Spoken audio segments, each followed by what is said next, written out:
here we are at the bus.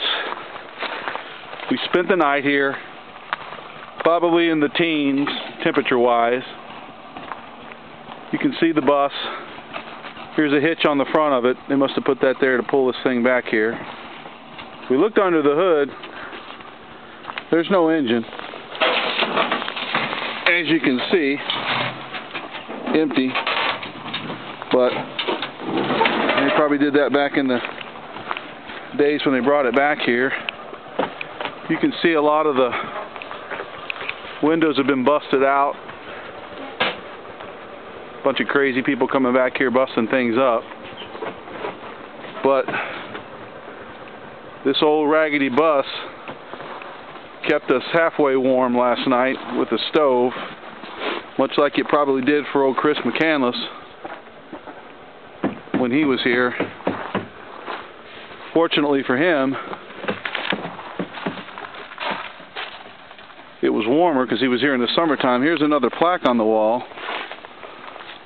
I'll put this on here. I'll take some pictures of it too. The back of the bus. Not much to look at.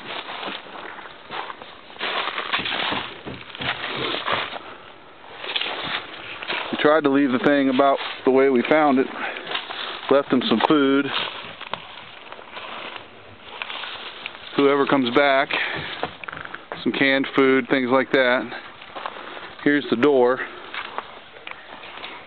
Kind of walk in here and you see the steering wheel. There's no seat from where the driver would have sat, but this is a suitcase. It's full. It's got a Bible in it and a bunch of other books. People have been writing, leaving notes. We actually left a note. Here's mine, entry into the book. You can see that. I wrote, "Third time is a charm. I read Into the Wild about 2 years ago and then saw the movie. I have wanted to visit many times. We tried on 2 previous visits but could not make it across the Tech. This was our 3rd attempt and we finally crossed the river. My name is James Mounts and I came here with my 2 friends, Bill Nelson and Nick Filler. We spent one night in the bus in very cold temperatures. We think it was at least 15 to 20 degrees. I cannot imagine how Chris survived out here as long as he did. He must have had an inner strength that most people only dream about. Although his reasons for coming here are not always understood, the 3 of us certainly have an appreciation for Chris and what he did with his life.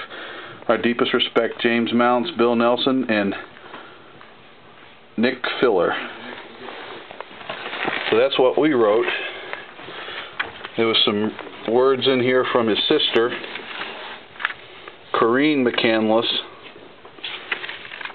Some pictures of Chris and his family when he was little. Picture of Chris and his sister when they were little. You can see that. And this is where we bunked last night. Nick was good enough to sleep in the floor. Bill slept in the back bunk.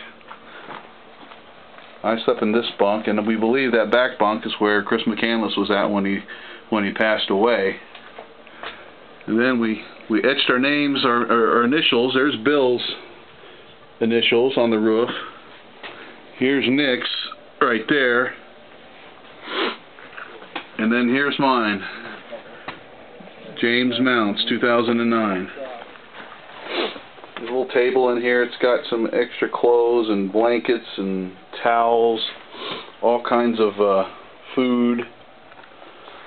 There's a bottle of Jim Beam. Looks like somebody was trying to have a little bit of a party out here. But there's just about anything you could think of. We actually used this stove to make some coffee. And then here's the infamous wood-burning stove. Nick slept next to it and kept her stoked most of the night. And you can see, I don't know if you can see all the names of the people who visited the bus over the years. You can see here someone wrote a note. And then right down here is the plaque that was placed there by the McCandless family. And I don't know if you can make it out, but it was dated July of 1993.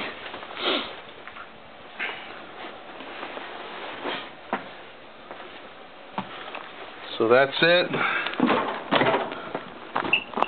We did it.